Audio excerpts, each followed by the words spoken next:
Our topic this morning in relation to this Mother's Day celebration, God's ideal calling for a woman.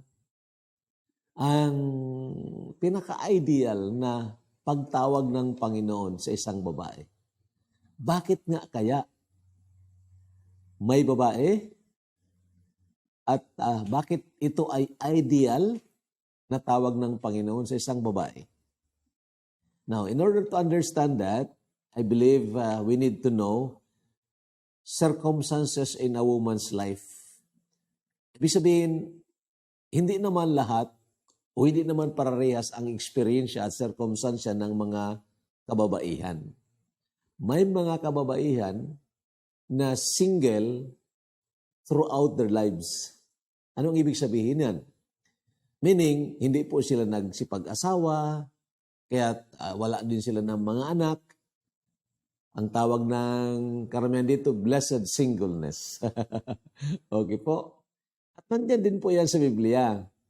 Sa Matthew chapter 19, verse 12, for example, sabi dito, "For there are eunuchs who were born thus from their mother's womb." So may mga eunuch. Itong eunuch na sinasabi, mga kapatid, ito yung mga single. Usually, ang technical meaning niyan, yung mga kalalakihan na nagbabantay sa harem ng isang kaharian o isang hari at sila ay kinakapun. They are being castrated. Sila ang nagbabantay doon sa harem sa mga kababaihan na asawa o concubine ng hari. So, ito ang technical meaning ng eunuch.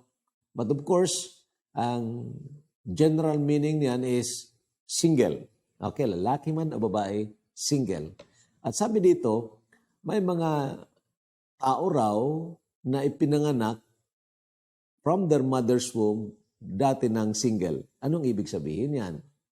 Marahil mayroong problema physically, hindi pwede mag-asawa, parang ganon. Okay? Born thus from their mother's womb. Doon pa lang sa sinapupunan ng kanilang ina. There are eunuchs who were made eunuchs by men. Itong sinasabi ko kanina, mga kinakapon. They are being castrated. Mga kalalakihan usually yan. Tapos sila ang nagbabantay sa harem ng hari. Yung mga asawa ng mga hari. So, binabantayan nyo nila. At pasiguro naman ng hari, kinakastrate po sila.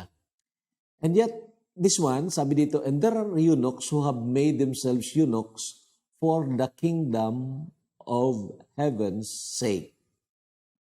Okay, so, meaning, itong circumstansya ng mga single people, lalaki man o babae, mayroong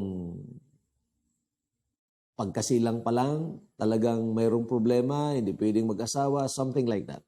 And then may mga ginawa silang kapon ng mga tao. And then may mga nireserve din ng Panginoon doon sa mga tao na nagdedicate ng kanilang buhay na single sila hanggang sa kamatayan. At ito, mga kapatid, sabihin natin isang gift. Sabi pa ng 1 Corinthians chapter 7, it's a gift from the Lord. Though it is really commendable, single for Christ or blessed singleness, however, it's not the ideal calling of God for a woman. The second thing is a single mother or either a widow. Ano itong single mother na sinasabi? Ito bagay yung mga ina na nagkaroon ng anak, hindi naman siya pinakasalan ng lalaki, medyo yung lalaki irresponsable, na wala na parang bula, no? Matapos mabuntis niya ang isang babae. And yet, itong babaeng ito, iniluwal niya ang kanyang sanggol, inalagaan niya ito, and nagpatuloy siya na single mother. At the same time, siya na mismo ang nagtatrabaho para sa kanyang anak. ito rin ay isang circumstance sa buhay ng isang babae. O kaya, siya ay nabalo. Ibig sabihin, dati siyang may asawa, and then, namatay ang kanyang asawa, so, naging single siya hanggang kunin siya ng Panginoon. So, single mother or either a widow. Of course, 1 Timothy 5:3, sabi diyan, honor widows who are really widows. And then the other circumstance in a woman's life, a wife without children. Oo nga, may asawa siya, pero wala siya ng anak. Yun. Either hindi gifted ang kanyang asawa, baog, o kaya mismo ang babae, hindi ng anak. So, a wife without children. Again, these are good circumstances. Hindi naman ito na parang wala sila ng role o papel na gagampanan sa programa ng Panginoon. However, I want to tell you, that is not the ideal calling of God for a woman. Ang ideal calling ng Diyos sa isang babae ay upang siya ay maging asawa ng isang lalaki at siya ay magkaroon ng mga anak, meaning maging ina siya ng kanyang mga anak. God's ideal calling for a woman is to be a wife to her husband and to be a mother to her children. So, ito nga po ang special o sabihin natin ideal na calling ng Panginoon. At dito tayo magdi-discuss mga kapatid at mga kaibigan. Tulungan tayo ng Panginoon. Kayong mga mothers na makita po ninyo ang ideal calling nito ng Panginoon. Ma-appreciate ninyo kahit na sa gitna ng kahirapan, sa gitna ng mga dinaraanan ninyong problema sa pag-aalaga ng inyong mga anak at sa pagpapasakop ninyo sa inyong asawa, then makita nyo na pagtawag ito ng Panginoon. And of course, it is a blessed calling. So, there is only one verse na pag-uusapan po natin. Dito natin kukunin ang summary ng ating pag-aaralan or the outline of our message this morning. 1 Timothy 5:14, ito pang sabi ng salita ng Diyos. I will therefore that the younger women marry. So yan ang unang pagtawag ng Panginoon. I will therefore that the younger women marry, bear children, guide the house, give none occasion to the adversary to speak reproachfully. So, advice of course ito ni Apostle Paul mula sa Diyos. Sabi niya, ang mga younger women, and that is even included in that context, yung mga nabalo, pero bata pa naman, ang advice is that these women marry. Okay? So it's about marriage. The calling of God in a woman or for a woman is to be married. Okay? Marriage, mga kapatid at mga kaibigan, is God's design for women before and after the fall because it is God's showcase of His relationship to His blood-bought church. Ipapaliwanag po natin ito. Ang pag-aasawa ay disenyo po ng Panginoon sa mga kababaihan and of course sa mga kalalakihan. Hindi pa man nagkasala si Adan at si Eva. At ito ay upang ma-display ng Panginoon ang kanyang dakilang pag-ibig sa kanyang mga binili na mga tao, the church na tinatawag, sa pamagitan ng kanyang dugo. Well, it really needs an explanation, mga kapatid. So, we'll see this verse, Genesis 2:18. Sabayan po ninyo ako sa pagbabasa. Sabi dito, and the Lord God said, it is not good that the man should be alone. I will make him an help meet for him. Ang panahon na ito, mga kapatid, na sinabi ng Diyos ito, hindi pa po nagkasala si Adan at si Eva. In fact, hindi pa nga na nilikha nito o dito si Eva. Si Adan pa lang. At sabi ng Panginoon, hindi mabuti na ang lalaki ay mag-isa. Gagawan ko siya ng makakatulong niya eksakto sa kanya. Help, meet for him. So, before the fall pa po yun, ang plano ng Panginoon, ang lalaki, may makakasama siya. Okay? And then, pagdating sa chapter 2, verse 24, matapos likhain ng Diyos si Eva, na kung saan kinuha siya mula sa isang tadyang ni Adan, at yun nga ginawa si Eva, then doon, dinala ng Panginoon ang babae kay Adan. Picture of, that wedding ceremony ng ama, at ang magulang, ang asawa niya, dinadala yung anak nila na babae papunta doon sa altar upang ikasal sa isang lalaki.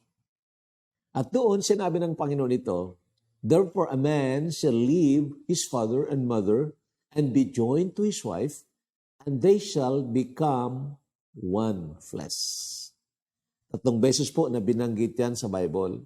Exact words, Matthew chapter 19, and then later on sa Ephesians chapter 5.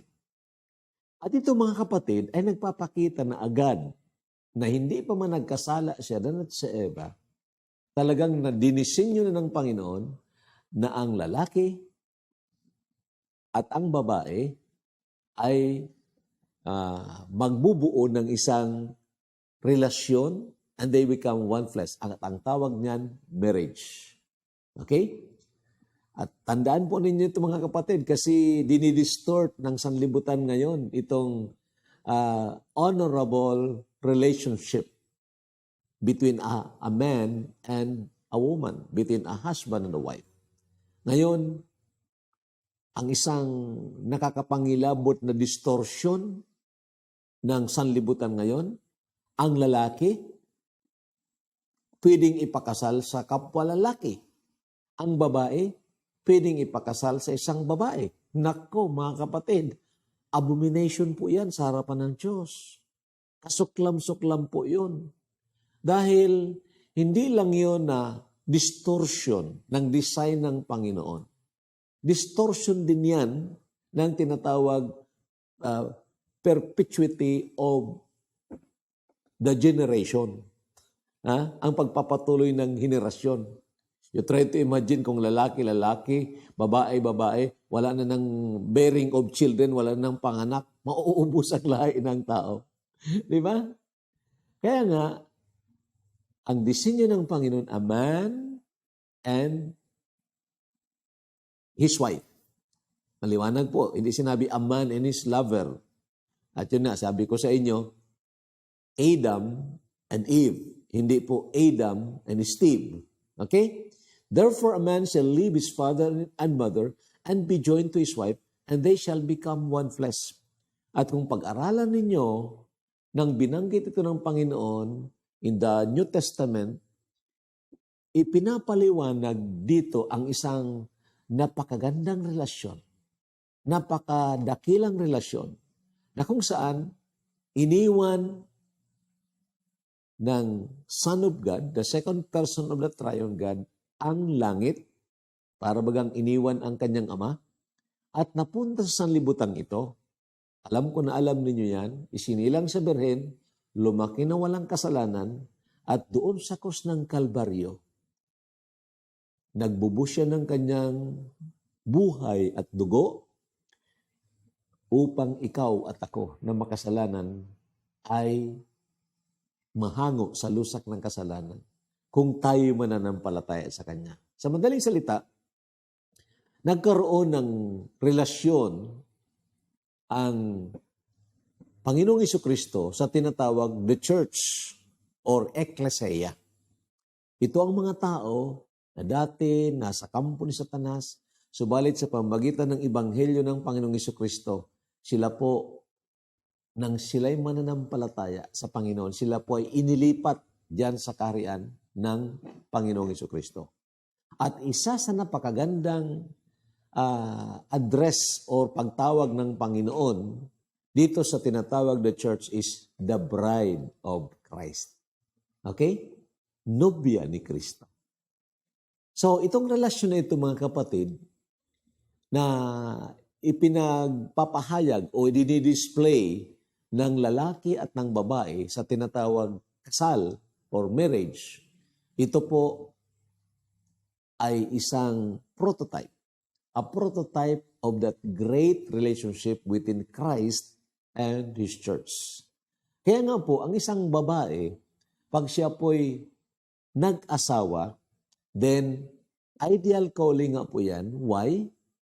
Doon ipinapakita ang display na ang isang babae, picture of the church, at ang isang lalaki ay picture ng Panginoong Jesucristo. Now, while it is true na may kanya-kanyang pagtawag ang Panginoon, katulad ng binanggit ko kanina doon sa mga circumstances sa buhay ng isang babae, and yet, the ideal calling of the Lord is that a woman should marry. Okay? Then, tingnan nyo sa Genesis 3:16, ito naman about bearing of children. Sabi dito, to the woman he said, I will greatly multiply your sorrow and your conception. In pain you shall bring forth children. Your desire shall be for your husband, and he shall rule over you. So after the fall na po ito. Okay? So, ang disenyo, nagsimula before the fall, hindi pa nagkasala ang tao, and then nagpatuloy yan maging sa panahon na nagkasala ng tao. Now, Ephesians 5:22 and 23, ito ang binabanggit po natin na picture or prototype ng relasyon ni Kristo at ng kanyang eklesiya, itong tinatawag pag-aasawa. Okay? Sabi dito, wives, submit yourselves unto your own husbands as unto the Lord. For the husband is the head of the wife, even as Christ is the head of the church, and He is the Savior of the body. So maliwanag po, itong tinatawag imagery or prototype. Ang pag-aasawa ng lalaki at ng babae ay larawan ng relasyon ni Kristo, love relationship ni Kristo sa kanyang eklesiya. That's why, kung ang isang babae ay nag-asawa, then he is displaying itong relationship. Lalo na kung ang isang babae ay nagpapasakop sa kanyang asawang lalaki, ipinagdi-display niya dito ang pagpapasakop ng eklesiya kay Kristo. At ang isang lalaki naman na iniibig niya ang kanyang asawang babae, dinidisplay naman dito ang dakilang pag-ibig ng Panginoong Jesucristo sa kanyang eklesiya. Oh, really, it's an ideal. So the second thing, mga kapatid, na gusto nating pansinin dito sa 1 Timothy 5:14, the second thing about the calling is that motherhood o kaya bearing children. Okay, sabi dito. Sige po. I will therefore that the younger women marry, then secondly, bear children. Okay, bear children. At ito naman ang tinatawag nating motherhood. So, kayong mga mothers, ha? Oh, purihin ng Panginoon na isa kayo sa tinawag ng Panginoon na mag-display ng relasyon ni Kristo sa kanyang eklesiya, at isa rin kayo sa channel, daanan ng Panginoon upang i-transmit, upang ipagpatuloy ang natutunan nyo sa Panginoon hanggang sa susunod na mga henerasyon. Ano yun? Okay? So I say, motherhood is God's way of transmitting a God-centered and Christ-honoring life to children of the succeeding generations. Grabe po ito mga kapatid. Ha? Ang instrumento ng Panginoon, pinakahigit na instrumento ng Panginoon para ma-influensya ang mga kabataan at ang susunod na henerasyon ay maging mga God-fearing people, God-centered people, Christ-honoring people, then ang motherhood. Itong pagiging ina. Okay? Kaya sabi ko sa inyo, Napaka-blessed po na tinawag kayo ng mga kababaihan dito sa ideal calling of being a mother to transmit a God-centered and Christ-honoring life to children of the succeeding generation. Ito po ang isang malaking katotohanan na dapat na-realize ng mga kababaihan, lalo na ng mga mothers ngayon. I know it's not easy, pero tandaan po ninyo, kung maging mabuti kayong ina, malaking influensya ang maipapasa ninyo sa inyong mga anak. Kung maging masama kayong ina, nako, masamang influensya ang maipapasa rin ninyo sa inyong mga anak. So, very, very important itong motherhood.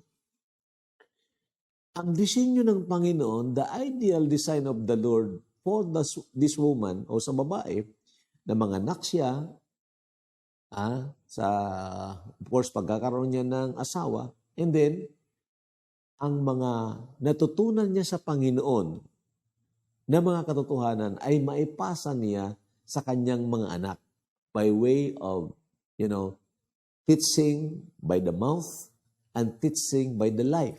Ang tawag natin yan, influence. Influence. So, tingnan natin itong Hebrews chapter 11:23 as an example for a mother or a parent na naging influensya sa kanyang mga anak. Hebrews 11:23, sabi dito, by faith, Moses, when he was born, was hid 3 months of his parents because they saw he was a proper child and they were not afraid of the king's commandment. So, by faith, kanginong faith ito? Ikinukwento dito ang tunay na nangyari na itong magulang ni Moses, alam na natin yan, si Amram at si Jochebed, na nabuhay ang kanilang anak na si Moses sa panahon na ipinapatay ni Paraon ang mga batang lalaki. So alam natin ang istorya niya sa Exodus chapter 1 and chapter 2. Subalit dahil tunay na mananampalataya itong mga magulang ni Moses, tinago nila yung bata for 3 months sa pamamagitan ng pananampalataya. Dahil hindi sila takot sa utos ng hari. Anong utos ng hari? Patayin yung bata. So hindi sila takot, hindi sila nagpasakop doon. Tinago nila yung bata, of course. Hindi dahil sa katakot sa hari per se, but rather sa pananampalataya sa Diyos na kinikilala nila na itong batang ito, si Moses, was a proper child or a beautiful child at may programa, may plano ang Panginoon sa batang ito. So anong tawag natin dito sa influence na ito? Tawag natin dito transmission of biblical faith. Mga mothers, tandaan po ninyo, kung tunay po kayo na mananampalataya ng Panginoong Jesucristo, tunay po kayo na nakatitiyak sa pagpasok sa langit, naku, pag hindi nyo na ipasa ang pananampalataya ninyo kay Jesus Christ sa inyong mga anak, lalo pa na ang inyong mga anak ay palaging kasama ninyo mula pa nang sila ay nasa tiyan ninyo, 9 months po, nandyan. And then, lumaki siya na ang isang ina ay palaging siya ang kasama ng kanyang mga anak kasi ang father nagtatrabaho, ang ina nandoon sa bahay doing motherhood. Kung hindi niyo maipasa ang inyong pananampalataya sa inyong mga anak, that is a great, great failure. Alam niyo, kahit na hindi halimbawa na mapag-aral natin ang ating mga anak dahil wala naman tayong kakayahan, medyo mahirap lang tayo. So, enough lang siguro na makatapos ng elementary o kaya high school. Pero na i-transmit natin, na ipasa natin ang ating pananampalataya, biblical na pananampalataya sa ating mga anak, you are a success. Tandaan po ninyo yan. So, the greatest influence ng isang mother sa kanyang mga anak, pag na-influensya niya ang kanyang anak na manampalataya din sa tunay at buhay na Diyos na sinampalatayanan ng isang ina. Okay? So, ito po ang priority. Pangalawa, dito sa mga talatang ito, sa verses 24 and 25, sabayan po ninyo ako, basahin po natin. Sabi dito, by faith Moses, when he was come to years, refused to be called the son of Pharaoh's daughter, choosing rather to suffer affliction with the people of God than to enjoy the pleasures of sin for a season. Now, tingnan po ninyo. Saan nakuha ni Moses itong pananampalataya nito? Na nang siya ay lumaki na at nagkaroon siya ng isang crucial decision na dapat desisyonan niya, na kung saan ang offer sa kanya, siya ay gagawin na anak ni Paraon o anak ni Paraon. Sa madaling salita, siya ang susunod na maging Pharaoh. Isang malaking privilege siya noon. Parang world power ka, ikaw din ang pinakasikat na tao during that time, di ba? Kasi world power po ang Egypt noon. Ngayon, si Moses, na alam naman niya, hindi naman siya tunay na anak nitong anak ni Pharaoh, mas pinili niya, choosing rather to suffer affliction with the people of God. Sino itong people of God? Itong mga Hebrew Israelites. Mas pinili niya na kahit na alipin sila, dito siya nag-identify sa mga tao ng Diyos. Kaysa mag-enjoy siya sa tinatawag kasalanan doon sa Egypt. Ano ang ibig sabihin niyan, mga kapatid? Ano ang ni-transmit ng mga magulang ni Moses, particularly si Jochebed, kay Moses? Mga kapatid, I want to say this, transmission of godly value judgment. Anong ibig sabihin ito ng value judgment? Mga kapatid, dapat alam natin na mas mahalaga ang identification with Christ than to be identified with the world. Meaning, mayroong tinatawag tayong priority, hierarchy of values, so to speak. Number one doon dapat ang Diyos. Number one doon ang Diyos. Pag ito ay na-transmit natin sa ating mga anak, then maiiwasan ng ating mga anak ang pagiging covetous. Alam ba ninyo na karamihan sa mga tao ngayon, ang inuuna nila, pera. Di bale, hindi makapag samba o kaya di bale hindi makarinig ng salita ng Panginoon, di bale na hindi tayo makapaglingkod sa Panginoon basta magkapera tayo. Okay? Ang iba, mas inuuna pa, halimbawa, ang pag-ibig sa material na mga bagay kaysa Diyos. And you know, problema pag nagkaroon ng tinatawag distorted value system. Naalala ko, may mga cases na nangyari po sa atin dito sa Pilipinas. Hindi naman po natin sila tinutuya, hindi naman natin sila kinukutya, pero naging parang uso po yan noon. At kahit na siguro ngayon, mga mothers, iiwanan nila ang kanilang mga anak, paaalagaan nila sa ibang tao. Dahil pupunta sila sa ibang lugar, sila doon ay mag-aalaga ng anak ng ibang tao. At siyempre, pinili nila yon dahil yun, makapagbibigay ng pera. Malaki ang sweldo. Ang mga anak nila, hindi naman pwede silang sweldohan, hindi naman kayang sweldohan. Pero yung magulang ng mga anak ng iba, o rather na magulang na inaalagaan nila ang kanilang mga anak, then nasisilduhan sila. Ano ang tawag dyan? Alin ang mas mahalaga? Ang mga anak ng taong yon o ang anak mo? Ang pera na maibibigay ng magulang noon o ang mga anak mo? Of course, alam natin yan. Alam ko na alam natin yan na mas mahalaga ang ating mga anak. Kaya lang kung minsan, dahil nga sa parang akala natin hindi tayo kayang alagaan ng Panginoon at i-provide ng Panginoon ating mga pangangailangan dito sa Pilipinas, kaya kung minsan ang iba, iniwan ang kanilang mga anak, iniwan ang kanilang pamilya, naghanap ng trabaho sa ibang lugar. Malungkot po yan ang mga pangyayari, mga kapatid at mga kaibigan.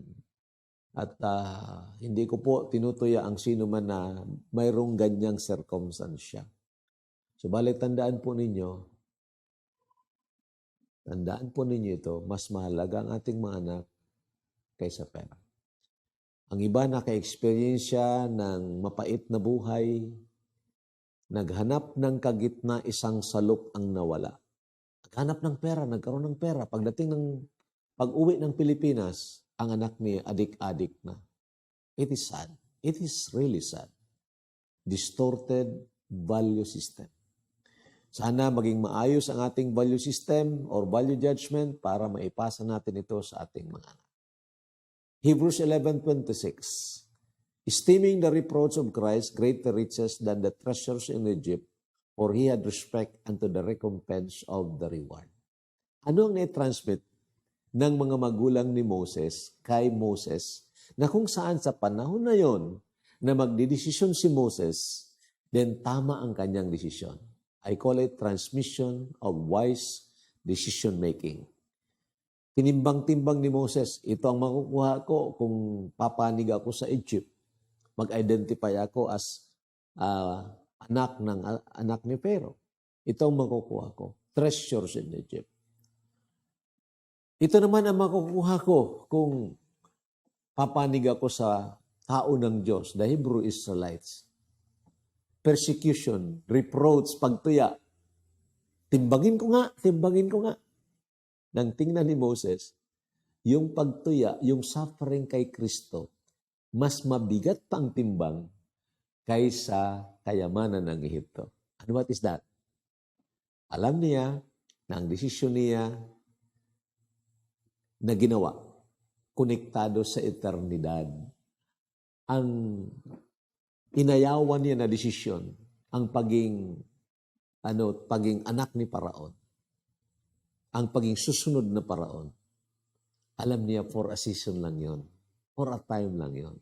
So, alin ang matalino? Yung nagdidesisyon para sa eternal future o yung nagdidesisyon para lang sa distant or rather short future niya na hanggang sa sanlibutan ba? Okay, alam natin, wise ang tao na nagdidesisyon para sa eternidad. Okay po, so last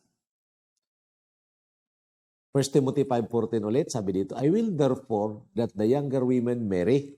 That's number 1, marriage. Pangalawa, bear children, motherhood. Pangatlo, guide the house. Guide the house. So what does it mean? I call it homekeeping. Homekeeping or homemakers. Okay? The art of making every place, itong homemaking, and every situation an atmosphere of joyful interaction. Mahirap po ito. Sa mga mothers, mahirap po ito. Hindi naman ang sitwasyon palaging bed of roses. May mga pasaway talaga ng mga anak, may mga pasaway na asawa, ganon. Pero ang homekeeping is an art or maybe an ability na kung saan ang bawat lugar at ang bawat sitwasyon ay kayang i-turn ng isang ina into an atmosphere of joyful interaction. It's really a talent or a gift from the Lord. Enabling every member to grow in all aspects of development thereby. testifying or in development, thereby testifying to the world the goodness and grace of God to the glory of His name. Meaning, ang picture na pinapakita dito mga kapatid, ng isang ina, kahit na medyo adverse ang mga pangyayari, ang mga sitwasyon sa kanyang pamilya, kayang timplahin ito ng isang ina. Timplahin ang sitwasyon upang sa ganon ay maayos pa rin ang isang pamilya at maging God-glorifying family. Again, that's a great, great calling of the Lord, ang homekeeping. Titus 2:3, sabi po dito, the older women likewise that they be reverent in behavior, not slanderers, not given to much wine, teachers of good things.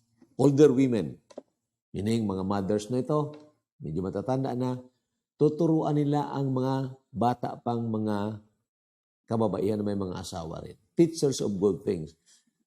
Verses 4 and 5, that they admonish the young women. Ito na. To love their husbands, to love their children, to be discreet, chaste, homemakers. Yon. Homemakers. Good.